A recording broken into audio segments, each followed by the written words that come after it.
자, 제목 위서부터 읽어야지. 성령 강림절 신유 부흥회 성령님이 임하시면. 그것에 오늘 첫 번째예요. 자, 서원을 읽을까요? 다 같이 읽읍시다. 예수님께서 고난을 받고 죽으실 것을 여러 차례 말씀하셨기에 제자들은 실망과 두려움 속에 반문도 못합니다. 이런 제자들에게 주님께서는 너희는 마음에 근심하지 말라, 하나님을 믿으니 또 나를 믿으라로 시작한 유언에서 오직 성령이 너희에게 임하시면 너희가 권능을 받고 예루살렘과 온 유대와 사마리아와 땅끝까지 이르러 내 증인이 되리라 하시리라는 약속은 그대로 이루어졌고 제자들은 전혀 다른 사람들이 됩니다. 자, 1번. 세상을 사는 사람들은 대부분 각자 주인을 모시고 살아갑니다. 어떤 여러 주인이 있어요. 없다고 말하는 사람도 있지만 실상은 있습니다. 자, 어떻게들 살아갈까요? 종교의 신을 모십니다. 섬기고 의지합니다. 계속. 윤리나 도덕 철학의 가치관을 주인처럼 모시고 사는 사람도 있습니다. 계속. 조상을 모시고 사는 사람도 있습니다. 이념이 신처럼 되기도 합니다. 무신론자는 자신이 신이 되기도 합니다. 이런 종류의 모든 사람들은 하나님을 모르고 창조의 구원 축복도 믿지 않습니다. 성경을 읽어봅시다. 어리석은 자는 그 마음에 이르기를 하나님이 없다 하도다. 저희는 부패하며 가증한 악을 행하며 선을 행하는 자가 없도다. 하나님이 하늘에서 인생을 굽어 살피사 지각이 있는 자와 하나님을 찾는 자가 있는가 보려 하신즉 각기 물러가 함께 더러운 자가 되고 선을 행하는 자 없으니 하나도 없도다. 아멘. 자, 이렇게 세상을 사는 사람들은 우리가 5가지의 종류로 나열했지만 수십 가지의 종류의 사람들이 있지요. 그들은 혼자 사는 게 아니라 무언가를 의지하고 바라보고 하면서 그렇게 살아갑니다. 특별히 약해질 때 무언가를 더 간절히 사모하고 의지하게 마련입니다. 그래서 그냥 여기 자연 숭배는 없지만은 여러분 어때요? 매년 1월 1일이면 동해바다 쪽에 한 번도 안 가던 거기를 그저 해가 떠오르는 그것을 바라보면서 소원을 빌고 하는 그런 것들을 우리가 얼마든지 보게 되지 않아요? 자연 숭배입니다. 그러니까 무언가를 의지하고 살아가는 것이 인간이다. 그런데 이런 모든 사람들은 다 하나님을 알지 못하고 섬기지 않습니다. 그런데 이런 사람들 속에는 누가 있는가? 마귀가 있다는 사실입니다. 본인이 인정을 하든 느끼든 못 느끼든 무조건 마귀가 그 속에 있음을 우리가 알아야 하며 그것을 증명해 보이겠습니다. 2번. 이런 사람들은 귀신을 주인으로 모시고 삽니다. 어떤 사람이든지 간에 다 하나님을 믿지 않은 사람은 다 귀신을 모시고 살아가게 되는 거예요. 자, 왜냐하면 1번. 귀신은 사람보다 강합니다. 출애굽시 귀신의 이적.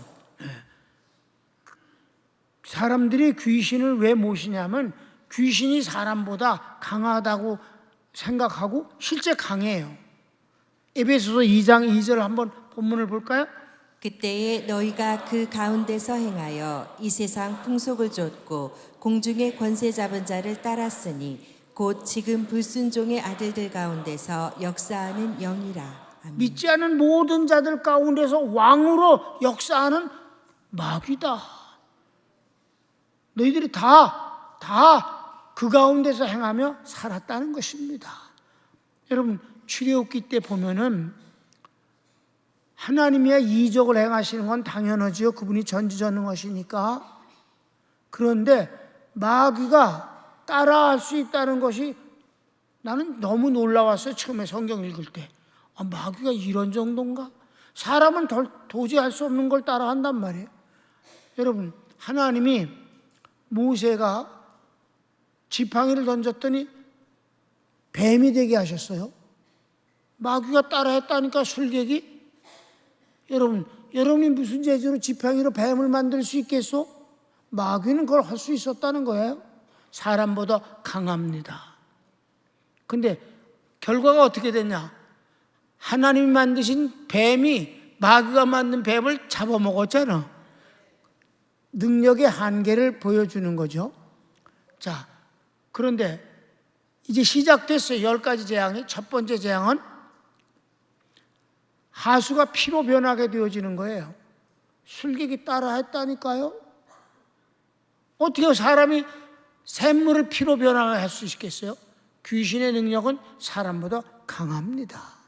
그래서 사람들은 귀신을 무서워하면서 그를 따르고 그리고 두려워서 섬기는 겁니다. 사랑해서 섬기는 게 아니라 두려워서 섬기는 겁니다. 개구리가 하수에서 올라왔습니다. 막 온 집안에 개구리가 들끓었어요. 술객이 따라했다니까 마귀가 따라했어요.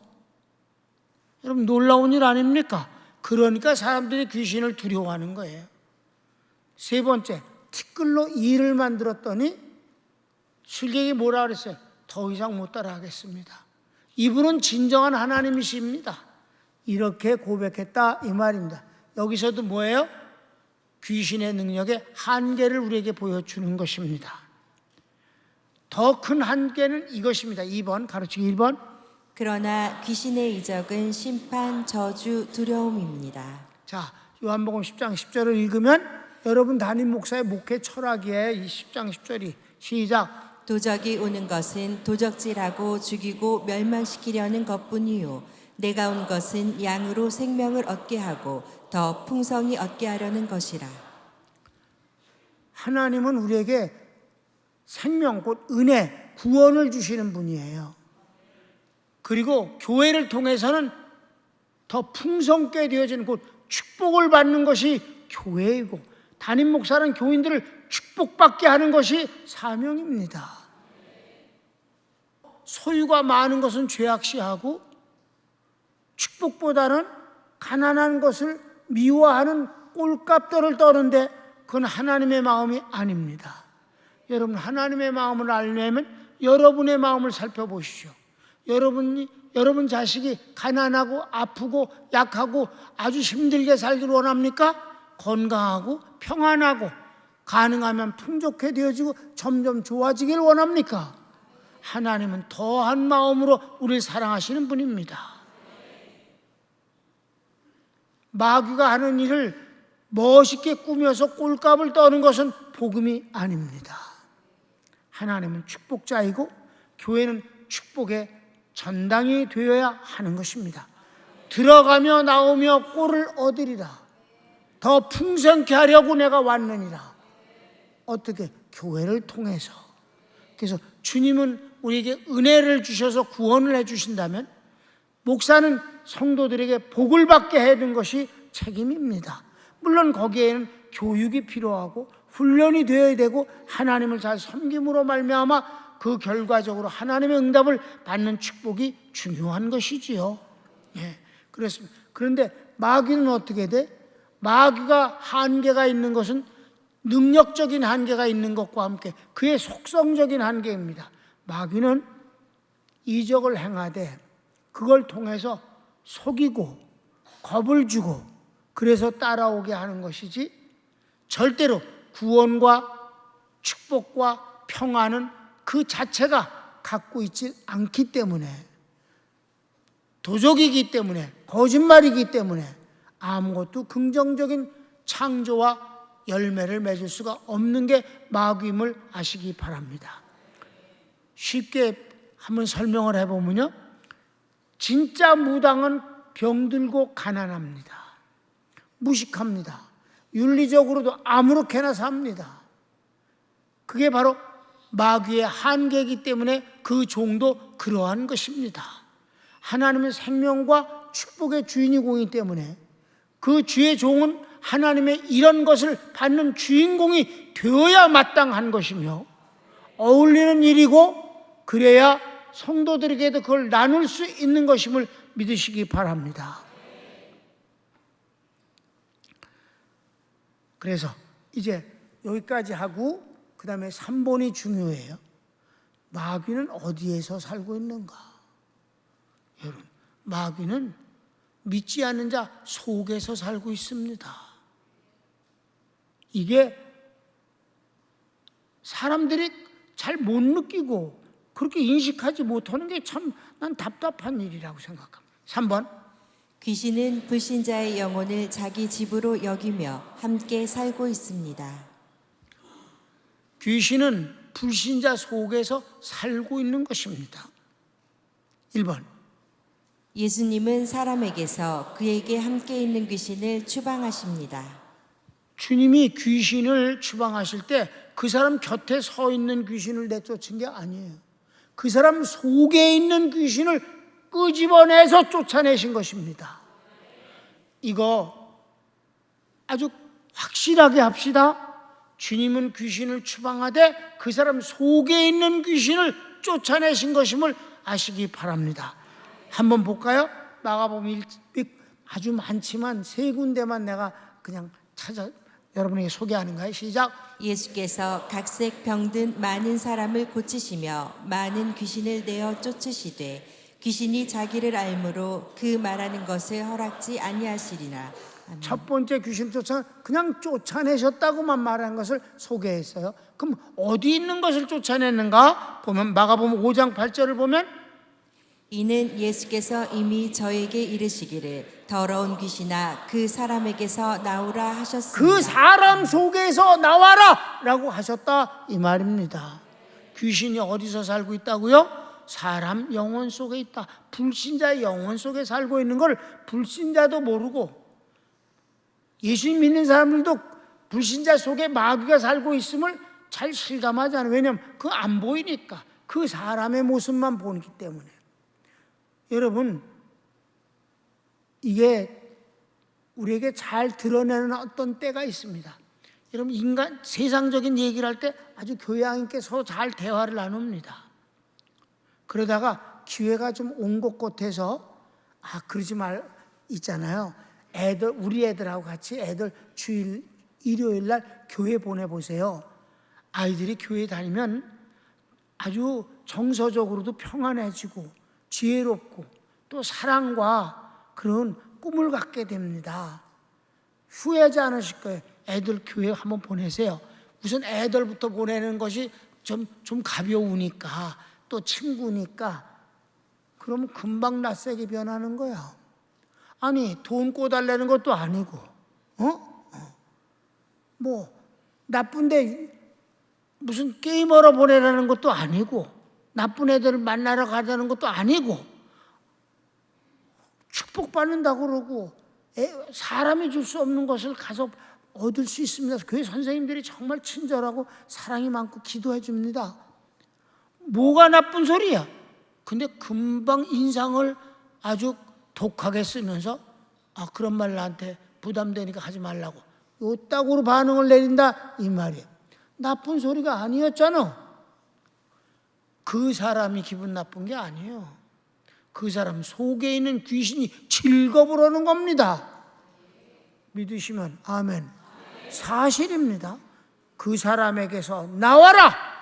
그 속에 있지 말고 나와라 라고 이미 주님이 말씀하셨다. 한 군데만 더 보겠습니다. 여긴 좀 더 아주 직설적입니다. 성경 마가복음 9장. 예수께서 물 위에 달려 모이는 것을 보시고 그 더러운 귀신을 꾸짖어 가라사대 벙어리 되고 귀먹은 귀신아 내가 내게 명하노니 그 아이에게서 나오고 다시 들어가지 말라 하시매. 그 아이에게서 속에 있는 너 나와. 그리고 다시는 들어가지 말라 하심으로. 자, 처음엔 그냥 쫓아내신 거 나오라 하셨고 나오고 다시는 들어가지 말라라고 하심으로 지금까지 이 벙어리 되고 귀먹은 귀신이 그의 속에서 18년간을 살았다는 사실을 말씀하고 있는 것입니다. 여러분 어때? 생각만 해도 징그럽지 않아요?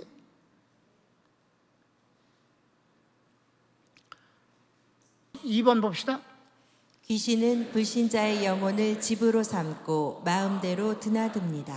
귀신은 지 맘대로 심심하면 나갔다가 다시 들어왔다가 있다고 짓을 하면서 그 그 사람은 자기 나름대로 자기의 교양이 있고 지식과 여러 가지를 갖고 자부심을 갖고 사는데, 귀신은 그 집을 그냥 주인이 돼갖고 아무데고 들었다 놨다 지 마음대로, 그리고 이렇게 해라 저렇게 해라 하고 유혹을 역사하고 명령하고, 그러면 따라서 하고 이런다 이 말이에요.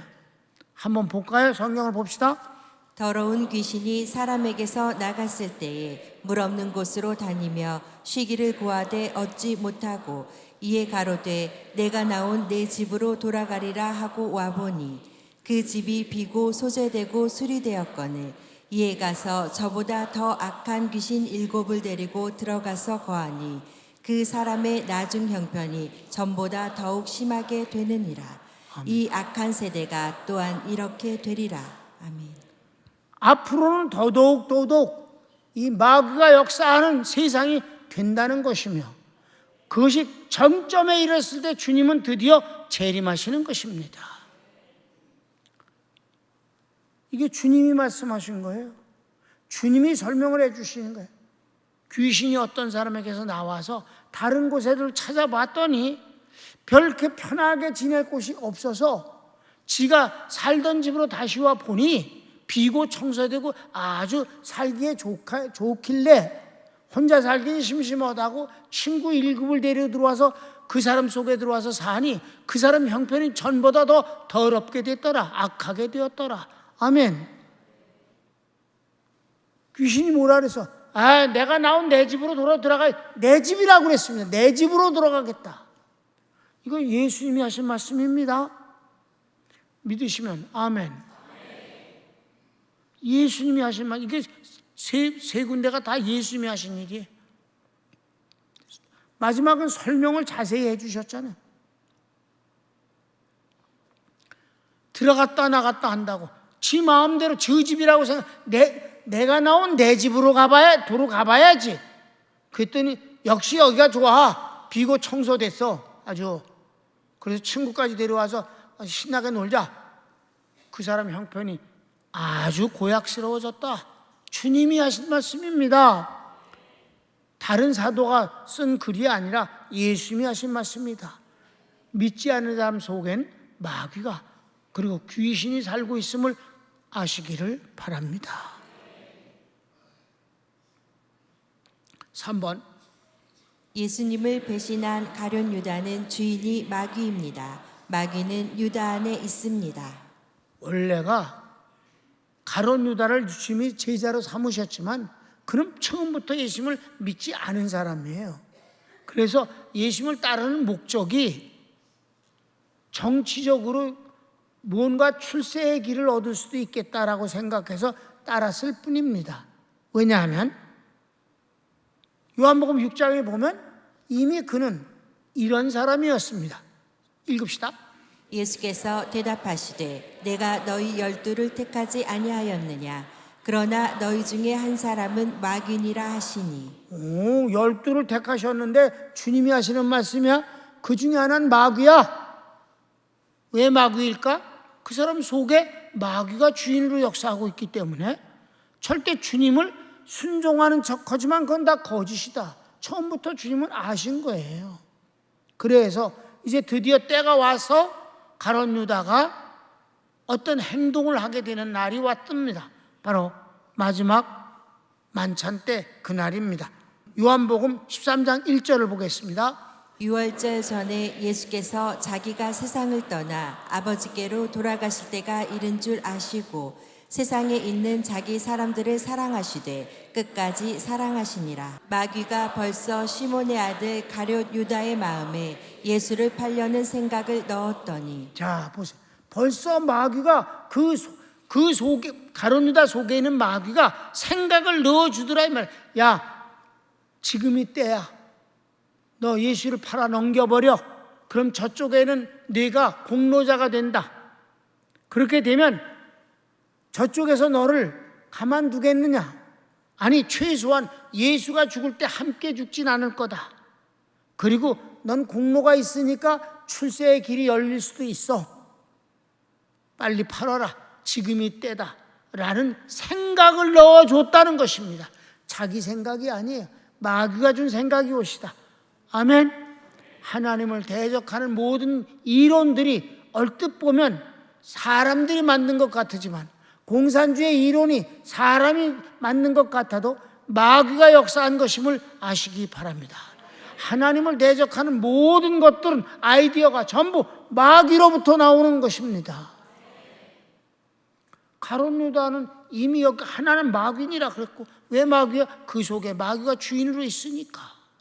그런데 그 주인인 마귀가 예수님을 팔려는 생각을 넣었다 이 말입니다. 이래서 주님이 한번 회개할 기회를 주십니다. 너희 중에 나를 팔 자가 있느니라 하시니까 막 아연 분위기가 살벌해지고 심각해지고 두려움 속에 꽉 찼습니다. 제자 중에서 내니까 이렇게 주님께 묻는 자도 있었습니다. 주님은 대답하지 않으셨습니다. 이러면 가룟 유다가 자기가 분명하니까 주님, 제가 잘못 생각을 했습니다. 제가 유혹을 받아서 주님을 팔려는 생각을 감히 했습니다. 용서해 주세요 라고 하면 그것이 회개가 될 텐데, 마귀는 회개하지 않습니다. 가만히 있습니다. 베드로가 두려운 마음으로 예수님 가슴에다 이렇게 머리를 기대고 있는 사도 요한에게 물어봐 이렇게 물어보라고 눈짓을 했습니다. 사도 요한이 물었습니다. 누이니까? 주님이 사도 요한에게만 들리게 아주 작게 말씀하셨습니다. 내가 떡을 찍어 주는 자가 크니라. 그리고 주님이 떡을 소스에 찍어서 가룟 유다에게 주었습니다. 그래도 그가 회개하지 않았습니다. 그런 사랑을 받는데도 불구하고 회개하지 않았습니다. 그래서 어떻게 성경은 말씀하고 있습니까? 자, 13장 26절. 예수께서 대답하시되 내가 한 조각을 찍어다가 주는 자가 그니라 하시고 곧 한 조각을 찍으셔다가 가룟 시몬의 아들 유다를 주시니 조각을 받은 후 곧 사단이 그 속에 들어간지라. 아멘. 여기서 재미있는 거는요, 마귀가 예수를 팔려는 생각을 넣었더니라고 그랬고 주인공의 이름이 마귀예요. 그런데 조각을 먹고 밖에 나가니 사탄이 그 속에 들어간지라 라고 했습니다. 그러면 여기서 왜 마귀라고 그러고 후에는 사탄이라고 그랬을까요? 마귀는 인간과의 관계에서 쓰여지는 이름입니다. 마귀라는 말 자체가 뜻이 미혹자, 파괴자라는 의미가 있는 것입니다. 그런데 사탄이라는 말은, 사탄은 대적자, 원수라는 뜻입니다. 이 사탄은 하나님을 대했을 때 쓰는 이름입니다. 마귀라고도 하고 사탄이라고도 하는, 온 천하를 미혹하는 자라 그랬잖아요. 옛뱀, 용이라고도 하고 마귀라고도 하고 사탄이라고 하는, 그냥 한 존재인데 이름이 이렇게 여러 가지다 이 말입니다. 그러니까 용은 광폭하고 아주 당해낼 자가 없다는 그런 가장 무서운 짐승을 뜻하는 것입니다. 뱀은 미혹을 하는 간사한 그 성격을 표현하는 것이고, 마귀는 사람에게 미혹을 해서 넘어지게 만드는 일을 하는 거고, 사탄은 하나님을 대적하는 일입니다. 그래서 자, 예수를 팔려는 생각을 넣은 건 마귀적인 역사예요. 미혹했으니까. 그러나 떡을 집어먹고 나갈 땐 본격적으로 하나님을 대적하고 하나님과 싸우려고 했기 때문에 사탄이라고 이름이 바뀐 것을 여러분 아시면 좋습니다. 같은 존재이지만 이제는 완전히 뭐가 됐어요? 사탄의 종이 돼서 하나님을 대적해서 죽이고자 작정을 했다 이 말입니다. 그래서 사탄입니다. 그 사탄이 들어간지라, 본래 마귀 속에, 저 가룟 유다 속에 있었죠. 근데도 여기서 표현이 들어갔다는 말은 뭐예요? 마음을 굳게 먹었다. 예수님을 반드시 팔아 넘기겠다. 예수님을 반드시 내 손으로 죽이겠다 라는 결심을 했기 때문에 그 결심을 사탄이 들어간지라 라는 표현을 썼음을 여러분 이해하시면 됩니다. 네. 우리 속에 만일에 하나님이 계시다면 그 사람은 얼마나 복을 받은 걸까요? 믿지 않은 사람은 다 마귀가 있고 귀신이 있는데 어떤 사람 속에 하나님이 계시다면 이는 보통 복이 아니잖아요. 그걸 보겠습니다. 4번. 하나님을 모시고 사는 사람이 있습니다. 구원받은 성도입니다. 할렐루야! 이건 진짜 할렐루야가 아닙니까? 그래서 성령 강림절에 아까 얘기했잖아. 헌금 중에서 너무 신나고 기쁜 일입니다. 1번. 예수께서 성령을 보내주신다고 약속하셨습니다. 자, 약속한 건 우리가 다 아는 얘기지만 읽읍시다. 16절. 내가 아버지께 구하겠으니 그가 또 다른 보혜사를 너희에게 주사. 예. 그 다음에 2번. 이 성령님은 성도 안에 오시면 영원토록 떠나지 않으시고 계십니다. 이 성령님이 하나님이잖아요. 그 성령님이 우리에게 오시면 영원히 떠나지 않으셔요. 이게 누구랑 비교해서 말씀하세요? 예수는 곁에 계셨기 때문에 떠나시잖아요. 죽으시잖아요. 제자들이 너무너무 막 속상하고 힘든데도 그러지 말라고 그랬다가 베드로가 한번 그러지 말라고 그랬잖아. 내가 주님이 요한복음 14장에서 아니 마태복음 16장에서 내가 누구냐 그랬을 때 베드로가 고백했어요. 그때 칭찬을 많이 해주셨어요. 그리고는 곧 이어서 내가 곧 죽는다. 왜냐하면 주님이 구원자가 되시는 방법이 죽는 거니까. 아멘? 담당을 하셔야 되잖아. 그랬더니 베드로가 업됐다가 얘가 이 자리에서 가만히 있으면 안 되지. 이거 기어 나와서 주여! 그러실 수 없습니다. 주님은 절대 그렇게 돌아가실 수 없습니다. 내가 가만히 안 있겠습니다. 주님이 돌아가시게 내가 가만 보고 있지 않겠습니다. 그랬더니 사탄아 물러가라. 그 사탄이 네가 사람의 일은 생각하고 하나님의 일은 생각지 아니하는도다. 하나님의 뜻은 예수님이 십자가에 죽으시는 거예요. 그래서 여러분 미안하지만 베드로가 주님과 한편된 사이에 탈락된 여러 종류 중에 하나가 이 부분도 되는 것입니다. 사람의 일을 생각하는 그는 상당히 정치적인 성향이 강했으니까. 그런데 구원받은 성도 속에는 하나님이 계시단 말입니다. 자, 16절 하반절을 읽어보면 영원토록 너희와 함께 있게 하시리니. 아멘. 성령님이 오시면 왜 좋으냐? 이 제자들이 지금 슬퍼하고 두려워하고 묻지도 못하고 이런 이유가 주님이 죽으시는 문제 앞에 있기 때문이잖아요. 떠나시는 것 때문에 그러잖아요. 그런데 성령님이 오시는 데는 우리 안에 오시고 한 번 오시면 영원히 떠나지 않으신다. 아멘. 그러니까 너 구원 받았니 안 받았니? 이것에서 객관적으로 증명되어지는 거는요, 지가 우긴다고 되는 게 아니라 성령이 안에 계신 분은 그냥 구원 받은 거야. 이게 객관적 진리입니다. 아멘. 성령이 안에 계신 사람은 어떤 증세가 있는 건데? 착한 일만 해? 에? 거짓말 안 하고? 그래? 주님 편만 들어? 그거하고는 상관없어. 그건 믿음의 차이야. 성령이 안에 계신 분은 하나님을 아버지라고 불러.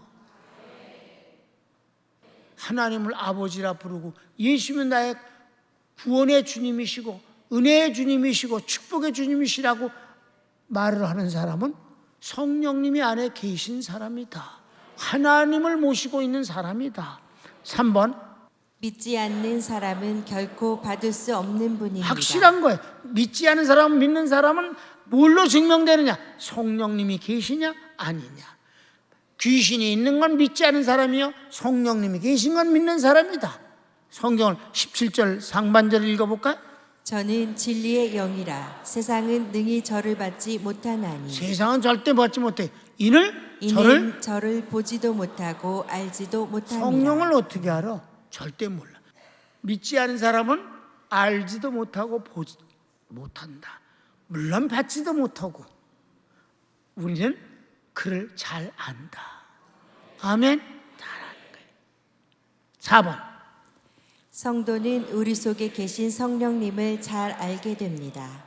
이 성령님이 예수님이시고 하나님이십니다. 그래. 시작. 그러나 너희는 저를 아나니 저는 너희와 함께 거하심이요 또 너희 속에 계시겠음이라.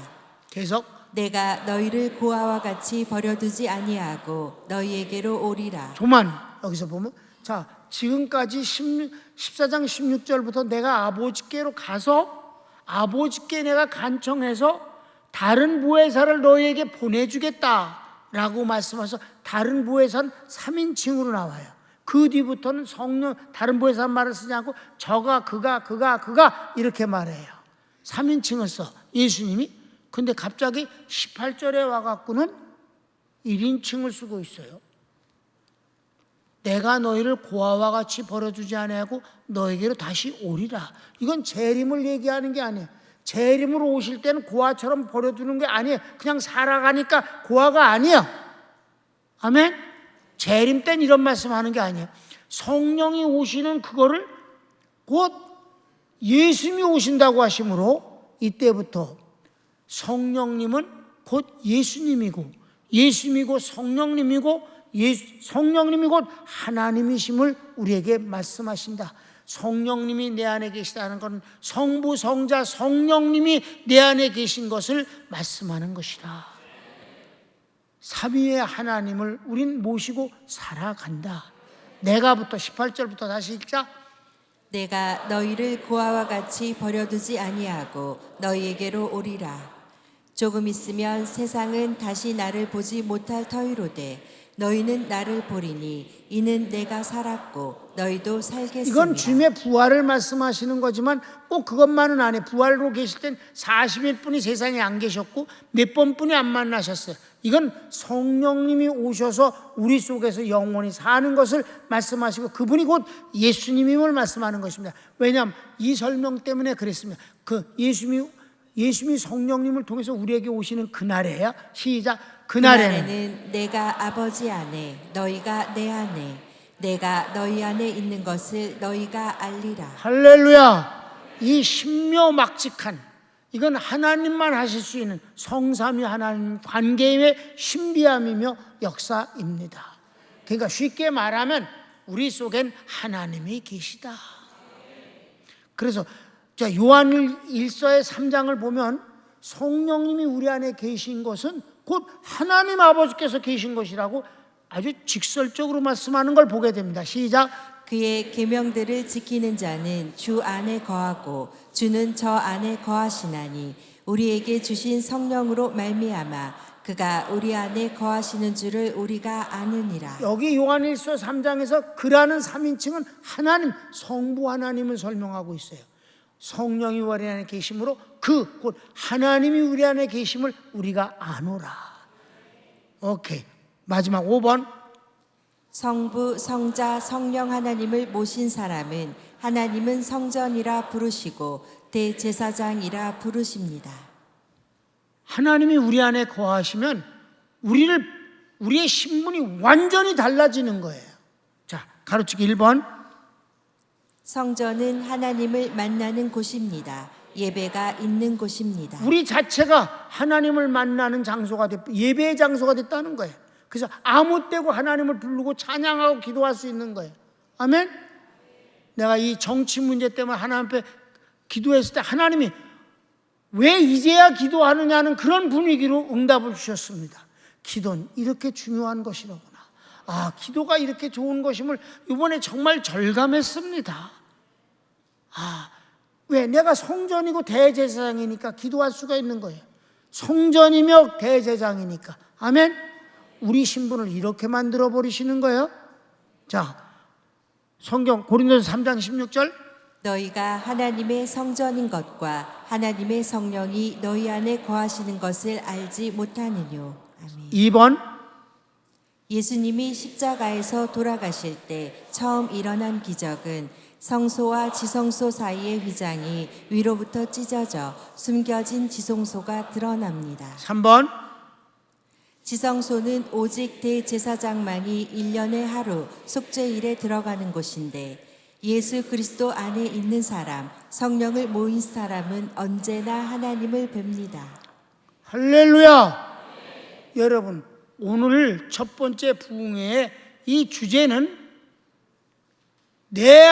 나는 주님을 모신 사람이다. 내 안엔 주님이 계시다. 여러분, 귀신을 진짜 주인으로 모시는 사람은 뭐가 돼요? 무당이 돼, 점쟁이가 돼, 저주를 받아. 아멘. 성도만 하나님을 모신 사람이 됐다. 여러분, 그냥 한 번쯤 눈을 감고 내 안에는 여러 가지 죄성만 너무 많은데 그럼에도 불구하고 내 안에 성부, 성자, 성령님이 살아계시다. 이거를 여러분 한번 음미하면서 고백하면서 주장해 보세요. 내가 얼마나 위대한 인물이 되어진가를, 그분이 계심으로 우리는 위대해지는 거예요. 누가 거기 살고 있느냐 때문에 그 집은 굉장해지는 것입니다. 대통령이 살고 있기 때문에 청와대는 굉장한 집이 되고 보호를 받는 것입니다. 여러분이 하나님의 집이 되었다는 것입니다. 귀신이 집을 삼고 있는 사람과 하나님이 집을 삼고 있는 사람이 얼마나 큰 차이가 나겠습니까? 우리 하나님 앞에 박수 한번 해야 되지 않겠어요?